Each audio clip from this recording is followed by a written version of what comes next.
I welcome all the students of class 10th to this video session. I hope you are doing well. आपकी पढ़ाई अच्छी चल रही है.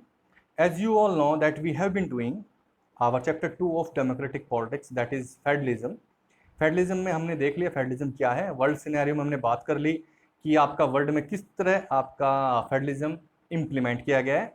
दो मॉडल देख चुके हैं हम कि हिस्टोरिकल प्रोस्पेक्टिव क्या थे जिस वजह से आपका फेडरलिज्म डिफरेंट कंट्रीज में डिफरेंट तरीके से इम्प्लीमेंट किया गया है. आफ्टर दैट ये तो हमने बात की वर्ल्ड कंटेक्स्ट में. Now we will talk about our country that is India, कि क्या इंडिया एक फेडरल कंट्री है, अगर है तो कौन कौन सी फीचर हैं जो रिस्पॉन्सिबल हैं आपके इंडिया को एक फेडरल कंट्री बनाने के लिए. और 7 फीचर हम देख चुके हैं, उन्हीं फीचर्स को हम इंडिया के केस में आपका इंप्लीमेंट करके देखेंगे. उससे हमें पता चल जाएगा कि आपका इंडिया एक फेडरल कंट्री है तो किस टाइप की आपकी फेडरल कंट्री है. After that we will see कि इंडिया अगर फेडरल कंट्री है तो उसके अंदर किस टाइप का अरेंजमेंट किया गया है, ताकि जो आपके डिफरेंट लेवल्स हैं, that is your central government, state government, after that we are having municipality and panchayat, किस तरह का अरेंजमेंट किया गया है कि उन लेवल्स के बीच में किसी भी तरह का केओस या कॉन्फ्लिक्ट ना हो. उसके लिए रिस्पॉन्सिबल है हमारा कॉन्स्टिट्यूशन. कॉन्स्टिट्यूशन कैसे रिस्पॉन्सिबल है? इफ यू सी, हमारा कॉन्स्टिट्यूशन वर्ल्ड में बेस्ट रिटन कॉन्स्टिट्यूशन है. सबसे कॉम्प्रिहेंसिव डिटेल जो कॉन्स्टिट्यूशन है वो इंडिया का ही है. और इसी वजह से how beautiful constitution of India is, उन्होंने बिल्कुल क्लियरली फेडरलिज्म की कंडीशन लिख दी गई हैं. उन्होंने क्या किया, 3 लिस्ट बनाई, that is union list, state list और फिर आपकी कॉन्करेंट लिस्ट. उसमें क्या लिखा गया है, उसमें रिस्पॉन्सिब हम बात करते हैं ज्यूरिडिक्शन के बारे में. ज्यूरिडिक्शन हम देख चुके हैं कि किस लेवल की कितनी लिमिट है और वो कहाँ तक अपनी जो रिस्पॉन्सिबिलिटी है उनको एक्सरसाइज कर सकता है without affecting the other level.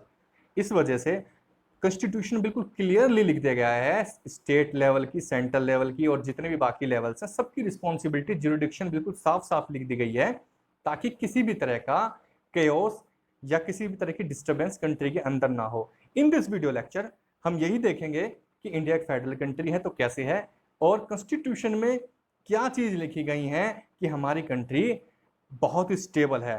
We will see union list, state list and concurrent list.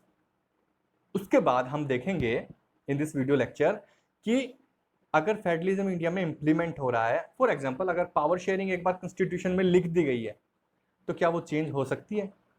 क्या अब वो जो कॉन्स्टिट्यूशन लिखा गया तो बहुत पहले लिखा गया था ना, अब if you talk about the present scenario, क्या वो पावर शेयरिंग का जो ज्यूरिडिक्शन लिखा गया है क्या वो चेंज हो सकता है? अगर चेंज हो सकता है तो वो कैसे चेंज होगा, उसमें क्या क्या रीजंस देने पड़ेंगे और वो कैसे चेंज होगा, we will see that in this particular lecture. So let's move forward to see the this topic, what makes India a federal country.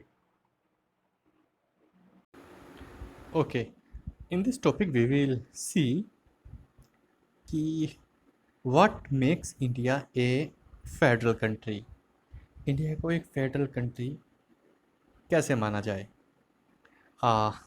If you see, हम देखें अगर आपका जो बेल्जियम और श्रीलंका का केस हमने देखा, इनमें जो इथेनिक प्रॉब्लम थी, जो लैंग्वेज बेस पर जो प्रॉब्लम्स थी, वो इन्होंने कैसे रिजोल्व की. बेल्जियम ने पावर शेयरिंग की. और अगर हम इंडिया की बात करें, इंडिया में तो आप कहते हैं ना कि there are too many language, बहुत सारे लैंग्वेजेस हैं, बहुत सारे कल्चर हैं, तो इंडिया उनको किस तरह बैलेंस कर रहा है.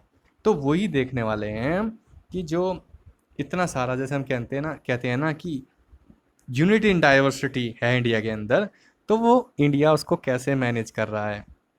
ओके, तो हम इस टॉपिक में बेसिकली यही देखेंगे कि इंडिया फेडरल कंट्री कैसे है. और एक इम्पोर्टेंट बात ये है आपकी कि इंडिया के कॉन्स्टिट्यूशन में ये कहीं भी नहीं लिखा हुआ कि इंडिया एक फेडरल कंट्री है.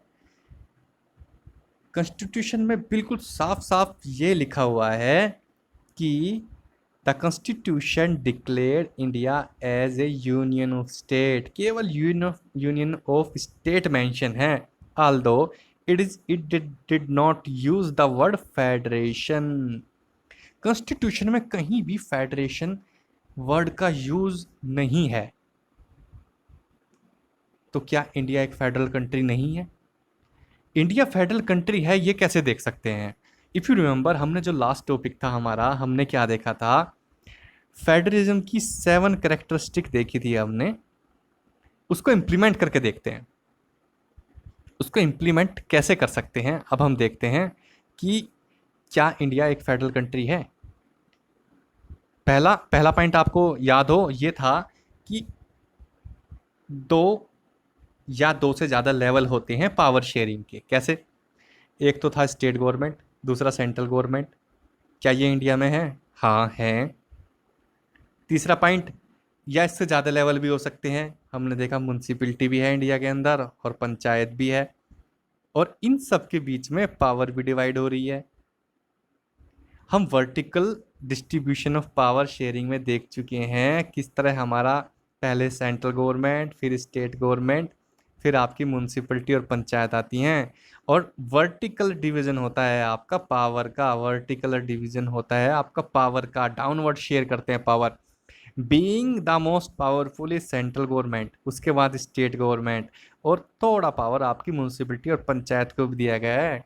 तो 7 कैरेक्टरिस्टिक ऑफ फेडरलिज्म से अगर हम उनको इम्प्लीमेंट करके देखें इंडिया के सिनेरियो में, then we can find out कि इंडिया भी हमारी एक फेडरल कंट्री है, but in a different scenario.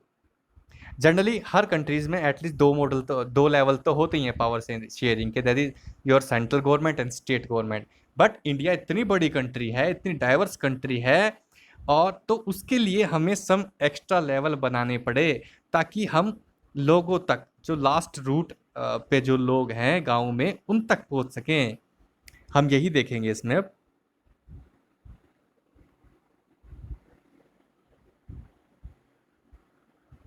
Union of India यानी central government, the state government. Later a third tier of federalism was added in the form of panchayat and municipality. Panchayat और municipality आपका जोड़ दिया गया। कैसे? इफ यू रिमेंबर, हमने geography के chapter में पढ़ा था ग्राम स्वराज। गांधी जी का व्यू था ग्राम स्वराज। ग्राम स्वराज में आपने क्या देखा? गांधी जी चाहते थे कि जो गांव के लोग हैं वो खुद सक्षम हो, उन्हें किसी के ऊपर डिपेंडेंट ना रहना पड़े।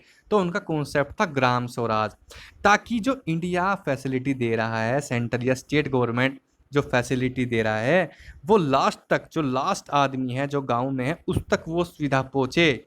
तो इंडिया ने फेडरलिज्म किस तरह अपना डिवाइड किया, पहले हम देख चुके हैं। पहले सेंट्रल गवर्नमेंट, फिर स्टेट गवर्नमेंट, और उसके बाद आपका एक थर्ड टियर जोड़ दिया गया, जो आपका था पंचायत एंड म्यूनसिपैलिटी। ये बाद में हम देखेंगे कि पंचायत और म्यूनसिपैलिटी कहाँ इंप्लीमेंट किया गया। अभी हम देख लेते हैं। हमें यहाँ से पता चल गया कि आपका इंडिया एक फेडरल कंट्री है। यस, आपका ये एग्जाम में आ सकता है कि क्या इंडिया एक फेडरल कंट्री है? अगर है तो कैसे है? तो हमें सिंपल ये लिखना है।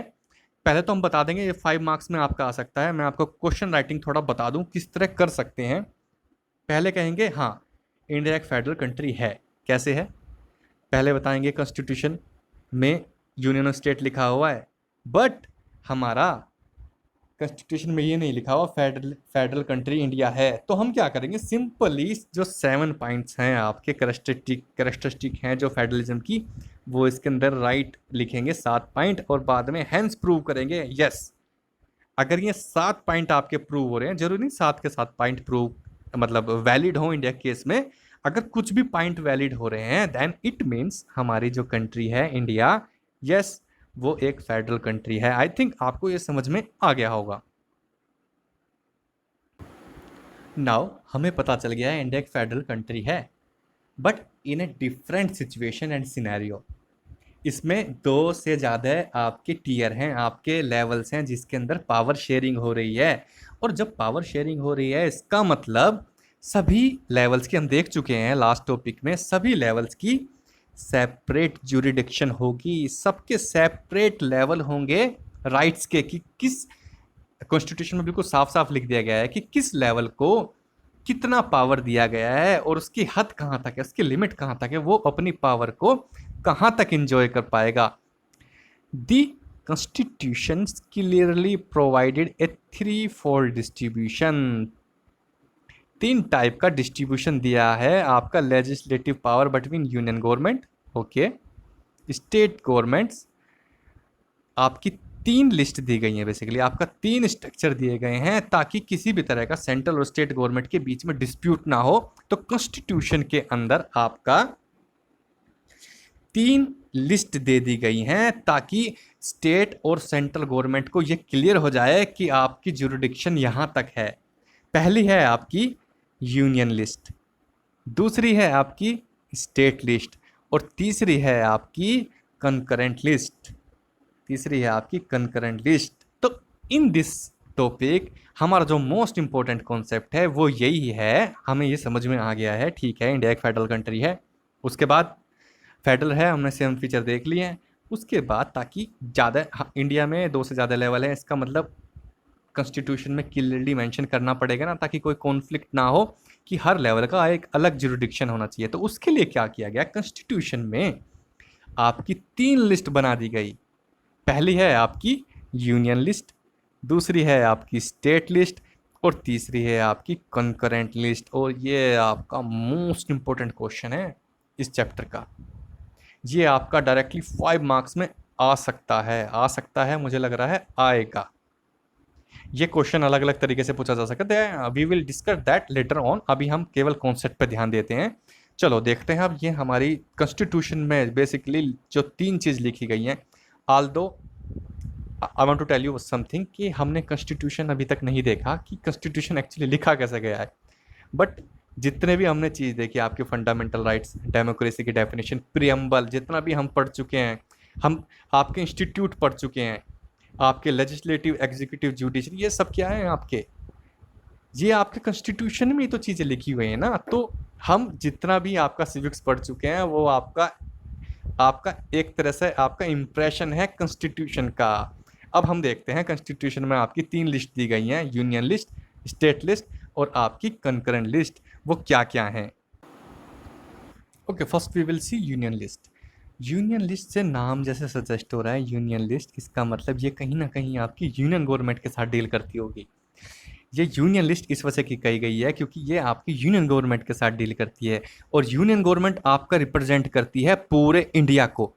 अब पूरे इंडिया को रिप्रेजेंट करती है, इसका मतलब यूनियन गवर्नमेंट के पास ऐसे डिसीजन लेने की पावर है, ऐसा ज्यूरिडिक्शन है कि वो पूरे जो नेशनल इंटरेस्ट के आपके जो लॉज हैं, जो आपके रेगुलेशन हैं, उन्हें डिसाइड कर सकती है। लाइक आपका फॉरेन अफेयर्स, आपका डिफेंस, आपका बैंकिंग, आपका कम्युनिकेशन एंड करेंसी।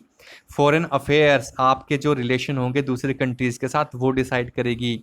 आपका किससे, आपको किस कंट्री को कितना लोन देना है, किस कंट्री से कितना पैसा लेना है, आपका वर्ल्ड बैंक में कितना पैसा लेना है, ईएमएफ आपका मतलब ईएमआई जो भी है आपका, ये सारे जो नेशनल लेवल के इंटरेस्ट हैं वो सब डिसाइड करेगा आपका सेंट्रल गवर्नमेंट यानी यूनियन गवर्नमेंट। आई थिंक आपको इस समझ में आ गया। यूनियन लिस्ट में वो सारे रूल्स एंड रेगुलेशन लिखे गए हैं कॉन्स्टिट्यूशन में जो आपका डील करेंगे यूनियन गवर्नमेंट के साथ, जो कि नेशनल इंटरेस्ट के rules and regulation. I think ये आपको समझ में आ गया। और यूनियन लिस्ट का मतलब ही आपका मतलब ये समझ लो, डायरेक्टली याद करने का तरीका, जो आपका यूनियन गवर्नमेंट के साथ रिलेट करता है। Okay, after that we are having our second list, that is state list. Union list से समझ में आ गया जो यूनियन गवर्नमेंट का मतलब है, जिससे स्टेट लिस्ट मतलब जो स्टेट का जुरिडिक्शन है, जितने भी स्टेट, जब फॉर एग्जांपल आपका एमपी हो गया, आपका यूपी हो गया, आसाम हो गया, इन पर्टिकुलर स्टेट को अब अपना अपना काम देखना है। भाई आपकी यूनियन गवर्नमेंट तो पूरे इंडिया को देखेगी, नेशनल इंटरेस्ट को देखेगी। अब स्टेट की बारी आ गई, जो सेकंड लेवल है आपका पावर शेयरिंग का, वो है स्टेट गवर्नमेंट।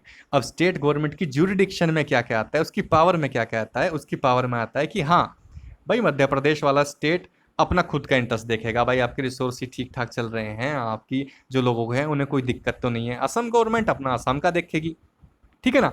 तो स्टेट लिस्ट में वो सारे रूल्स एंड रेगुलेशन, वो सारे पैरामीटर लिखे गए हैं जो आपके स्टेट के साथ हैं। जैसे आपका police, commerce, trade, agriculture, irrigation, ये सब जितने भी रूल्स एंड रेगुलेशन इसके बारे में बनेंगे या जो इसका इंटरेस्ट है वो स्टेट की पावर है। पुलिस स्टेट की होती है, ठीक है। आर्मी जो होती है वो आपकी सेंट्रल गवर्नमेंट की होती है।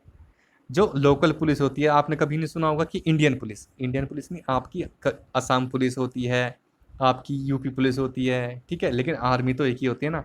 इसका मतलब डिफेंस आपका यूनियन गवर्नमेंट का सब्जेक्ट है और पुलिस आपका स्टेट लिस्ट में आता है। ये आपका आ सकता है क्वेश्चन 1 मार्क में, आपके इजीली क्वेश्चन बन सकते हैं कि जो आपकी आर्मी है वो किसके जुरिडिक्शन में है।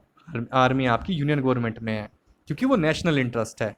और आपका जो पुलिस है वो किसके जुरिडिक्शन में आती है, वो आपके पर्टिकुलर स्टेट्स में आती है। आई थिंक आपको ये चीज़ क्लियर हो गई होगी कि यूनियन लिस्ट में क्या सब्जेक्ट लिखे गए हैं और किसकी पावर है वो, स्टेट लिस्ट में कौन कौन से सब्जेक्ट दिए गए हैं और वो किसकी जुरिडिक्शन में आते हैं। आई थिंक आपको ये क्लियर हो गया होगा। Now we just proceed towards our third list, that is concurrent list. अब ये बहुत इंपॉर्टेंट है, इसमें से आपके बहुत क्वेश्चन बनते हैं 1 मार्क के। सिंपली आपको एक सब्जेक्ट दे देगा, कैसे क्या दे देगा, जैसे कि ये पूछ लेगा आपका जो मैरिज है वो किस लिस्ट में आता है। अब हम देख लेते हैं, ये 2 पॉइंट तो हमें क्लियर हो गए, यूनियन लिस्ट और आपका स्टेट लिस्ट आराम से क्लियर हो गया। लेकिन ऐसे बहुत सारे सब्जेक्ट हैं अभी जो आपके यूनियन लिस्ट में भी नहीं आते, जो आपके स्टेट लिस्ट में भी नहीं आते। क्यों? क्योंकि कुछ ऐसे इंटरेस्ट, ऐसे सब्जेक्ट हैं जो दोनों के साथ डील करते हैं, आपके सेंट्रल गवर्नमेंट के साथ भी और स्टेट गवर्नमेंट के साथ भी। वो ऐसे हैं जिन्हें कहीं ना कहीं आपकी सेंट्रल गवर्नमेंट और स्टेट गवर्नमेंट को मिलके एक साथ उनके ऊपर रूल्स एंड रेगुलेशन बनाने पड़ते हैं। चलो पहले हम एग्जांपल लेते हैं आपका कॉन्करेंट लिस्ट में। अब कॉन्करेंट लिस्ट का आपको मतलब समझ में आ गया, वो सब्जेक्ट जो आपके सेंट्रल गवर्नमेंट के इंटरेस्ट के भी हैं और स्टेट गवर्नमेंट के लिस्ट के भी हैं, वो कहाँ डाल दिए गए हैं, वो कहाँ डाल दिए गए हैं आपके कॉन्करेंट लिस्ट के अंदर। ये आपको समझ में आ गया। पहला इसका एग्जांपल लेते हैं, एजुकेशन। अब स्टेट गवर्नमेंट अपना खुद का नहीं चला सकती कि भाई मेरी असम गवर्नमेंट में मेरे जो स्कूल के बच्चे हैं वो ये टॉपिक्स पढ़ेंगे, नहीं। अब फॉर एग्जांपल असम में तो जो साइंस की बुक चल रही है वो आउटडेटेड, एग्जांपल के तौर पर बता रहा हूँ कि जो असम में बुक चल रही हैं वो साइंस की आउटडेटेड बुक चल रही है, पुराने, बहुत पुरानी बुक्स। लेकिन दिल्ली रीजन में बच्चे नई बुक पढ़ रहे हैं। तो कहीं ना कहीं पूरे इंडिया के अंदर आपका एक कॉमन स्टैंडर्ड होना चाहिए। सेंट्रल गवर्नमेंट क्या कहेगी कि आजकल ये नई बुक आ रही हैं और आप इसको इम्प्लीमेंट कीजिए, वो स्टेट को बोलेगी। फिर स्टेट की पावर है कि वो उसको इम्प्लीमेंट करे या ना करे। तो कहीं ना कहीं कॉन्करेंट लिस्ट के अंदर जो सब्जेक्ट दिए गए हैं वो सेंट्रल गवर्नमेंट और स्टेट गवर्नमेंट को मिल के उनके ऊपर काम करना पड़ेगा। और आपको समझ में आ गया होगा, ऐसे इंटरेस्ट कॉन्करेंट लिस्ट में इसी वजह से डाले हैं ताकि जो सेंट्रल और स्टेट जिनकी जुरिडिक्शन है वो साथ मिलके इनके ऊपर डिसीजन ले सके। Both union as well as the state government can make laws on the subject mentioned in this list। ये हमने देख लिया है। if their laws, ये बहुत इंपॉर्टेंट है, इसको ध्यान से देखते हैं। if their laws conflict, भाई सेंट्रल ने तो कह दिया कि एनसीईआरटी के अंदर ये मॉडिफिकेशन लाओ, लेकिन असम गवर्नमेंट बोली, एग्जांपल बता रहा हूँ मैं, असम गवर्नमेंट ने कहा नहीं हम इसे इम्प्लीमेंट नहीं करते, तो कहीं ना कहीं कॉन्फ्लिक्ट हो गया ना। लेकिन ये कॉन्फ्लिक्ट कैसे रिजोल्व होगा? if their laws conflict with each other, the law made by the union government will prevail। इसका मतलब समझे आप, ये क्वेश्चन आ सकता है कि अगर सेंट्रल गवर्नमेंट और स्टेट गवर्नमेंट में डिस्प्यूट हो गया कॉन्करेंट लिस्ट के सब्जेक्ट के बारे में, तो सेंट्रल गवर्नमेंट की पावर है, वो उसमें रूल बना देगी। कॉन्स्टिट्यूशन में ये लिख दिया गया है, अगर कॉन्करेंट लिस्ट के अंदर कोई सब्जेक्ट ऐसा है जिसके ऊपर कॉन्फ्लिक्ट हो गया है, कॉन्करेंट लिस्ट के अंदर कोई ऐसा सब्जेक्ट है, फॉर एग्जांपल एजुकेशन ही है, कॉन्करेंट लिस्ट के अंदर ऐसा सब्जेक्ट है फॉर एग्जांपल एजुकेशन, जिसके ऊपर डिस्प्यूट हो गया है सेंट्रल गवर्नमेंट और स्टेट गवर्नमेंट में, तो आपका सेंट्रल गवर्नमेंट को प्रेफरेंस दी जाएगी। तो सेंट्रल गवर्नमेंट जो कह रही है उसकी सुननी पड़ेगी स्टेट को in the case of concurrent list. I think आपको यह समझ में आ गया होगा। अब तक हमने क्या देख लिया? यूनियन लिस्ट, स्टेट लिस्ट, और आपकी कॉन्करेंट लिस्ट। यूनियन लिस्ट में वो सब्जेक्ट हैं जो नेशनल इंटरेस्ट के हैं और वो यूनियन गवर्नमेंट डिसाइड करेगी। स्टेट लिस्ट वेरी ऑब्वियस सी बात है, जो स्टेट के मैटर्स होंगे वो स्टेट लिस्ट में डाल दिए गए हैं। ऐसे इंटरेस्ट जो यूनियन गवर्नमेंट और स्टेट गवर्नमेंट दोनों के जुरिडिक्शन में आते हैं, दोनों के इंटरेस्ट हैं जिनके, वो आपकी कॉन्करेंट लिस्ट में डाल दिए गए हैं। और हमने एक स्पेशल एक्सेप्शन भी देख लिया, अगर कोई कॉन्फ्लिक्ट होता है तो यूनियन गवर्नमेंट का डिसीजन माना जाएगा। आई थिंक आपको ये पॉइंट क्लियर हो जाना चाहिए, इतना टफ भी नहीं है, तो इसको आप थोड़ा ध्यान से देखना, ये बहुत इंपॉर्टेंट आपकी कॉन्सेप्ट है। नाउ चलो, हमने देख लिया आपका union list, state list, union list, आपकी स्टेट लिस्ट और आपका कॉन्करेंट लिस्ट हमने देख लिया है। पर ये जो लिखा गया है कॉन्स्टिट्यूशन में, वो तो 1947 और 1950 के बीच में लिखा गया था ना, जब कॉन्स्टिट्यूशन लिखा गया था आपका। अब टाइम टू टाइम, अब इतने 50-60 साल 70 साल हो गए, तो कुछ एक नए सब्जेक्ट आए होंगे ना, जैसे कंप्यूटर सॉफ्टवेयर, अभी तो टेक्नोलॉजी आई है। तो इस तरह के जो सब्जेक्ट हैं उन्हें बोलते हैं रेजिडुअरी सब्जेक्ट। आपने रेजिडुअल सुना होगा ना, रेजिडुअल जो बच जाता है। केमिस्ट्री लैब में आप एक्सपेरिमेंट करते हैं, जो नीचे बच जाता है ना केमिकल एक्सपेरिमेंट में, उसे रेजिडुअल बोल देते हैं, बचा हुआ मतलब। ठीक है, तो ऐसे जो नए सब्जेक्ट जोड़े गए हैं, रेजिडुअल सब्जेक्ट जोड़े गए हैं, उनका डिसीजन कौन लेगा? उनका डिसीजन लेगा आपका यूनियन गवर्नमेंट। फॉर एग्जाम्पल, आपका कोविड-19 का आउटब्रेक हुआ है, एक नई सिचुएशन सामने आई है, तो उसमें सबसे पहले कौन डील करेगा? आपने देखा होगा, उसमें सबसे पहले डील आपका यूनियन गवर्नमेंट ने किया। जब यूनियन गवर्नमेंट सिचुएशन देख ली ढंग से, फिर उसने स्टेट को फर्दर कर कह दिया कि अब आप अपना इस पे खुद की पॉलिसी बना लीजिए। तो जब भी कोई नया सब्जेक्ट या रेजिडुअरी सब्जेक्ट आता है, तो यूनियन गवर्नमेंट आपका सबसे पहले उसके साथ डील करने की पावर है, ऐसा कॉन्स्टिट्यूशन के अंदर कहा गया है। और ये हमने देख लिया है इतना इस पैराग्राफ में कि कुछ एक जो आपके स्टेट हैं उनको स्पेशल ट्रीटमेंट दिया जा रहा है उनकी नीड के अकॉर्डिंग, आप इसको थोड़ा देख लेना। और कुछ एक जो एरियाज़ हैं उनको आपने दिया गया है टैग किसका? आपका नेशनल टेरिटरी का। ऐसा क्यों?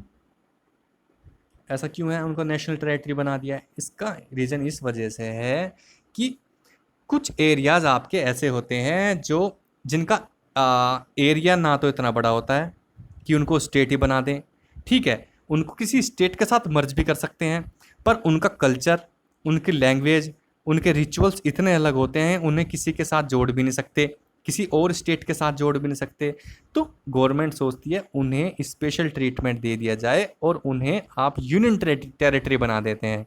यूनियन टेरिटरी आप देख चुके हैं, हमारे चंडीगढ़, लक्षद्वीप, दिल्ली, ये सब आपकी यूनियन टेरिटरी हैं, क्योंकि ना तो ये इतनी बड़ी है और ना इतनी छोटी है। इतनी बड़ी भी नहीं है कि इन्हें स्टेट बना दें, ना इतनी छोटी है किसी और स्टेट के साथ इन्हें मर्ज कर दें।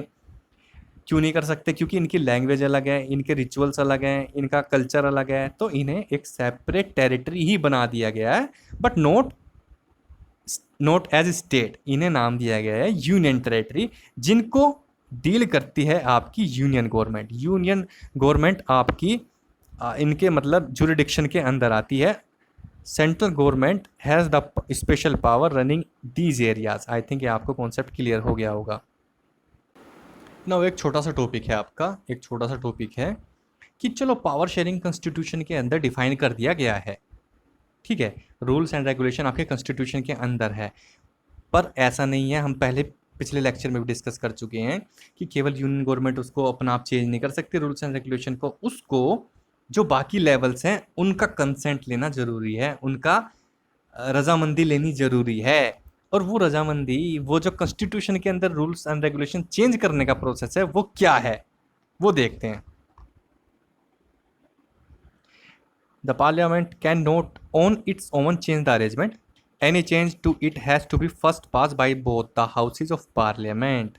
पहला स्टेप तो ये है, अगर कुछ चेंज चाहिए तो पहले ये है कि जो आपके हाउस हैं पार्लियामेंट के, that is Rajya Sabha and Lok Sabha, सबसे पहले उनको वो रेजोल्यूशन पास करना होगा विद एटलीस्ट 2/3 मेजोरिटी के साथ। ये बहुत इंपॉर्टेंट है पहला पॉइंट। पहला तो पार्लियामेंट के, इंडियन पार्लियामेंट के अंदर पास होना जरूरी है विद 2/3 मेजोरिटी के साथ। Then it has to be ratify, second point यहाँ से है, it has to be ratified by the legislature of at least half of the total state। पहला हमने देख लिया पार्लियामेंट को पास करना जरूरी है 2/3 मेजोरिटी के साथ। फिर उसके बाद जितने भी नंबर ऑफ स्टेट हैं इंडिया के अंदर, एटलीस्ट आधों को पास करना जरूरी है। वो जब आपका सेंट्रल और स्टेट गवर्नमेंट दोनों, भाई सेंट्रल के केस में तो क्या होगा, पार्लियामेंट पास कर देगी 2/3 मेजोरिटी के साथ। अब फिर स्टेट के केस में जितने भी स्टेट हैं, अगर उसमें से आधे स्टेट ने भी वो रेजोल्यूशन पास कर दिया तो आपका वो रेजोल्यूशन पास माना जाएगा। ठीक है, आप इसको आराम से देख लें, इसमें ऐसी कोई भी समझने वाली प्रॉब्लम नहीं है। ठीक है, तो स्टेट गवर्नमेंट जब उसे पास कर देगा और सेंट्रल गवर्नमेंट दोनों मिलकर पास कर देंगे तो वो रेजोल्यूशन पास मान लिया जाएगा। आई थिंक ये आपको क्लियर हो गया होगा।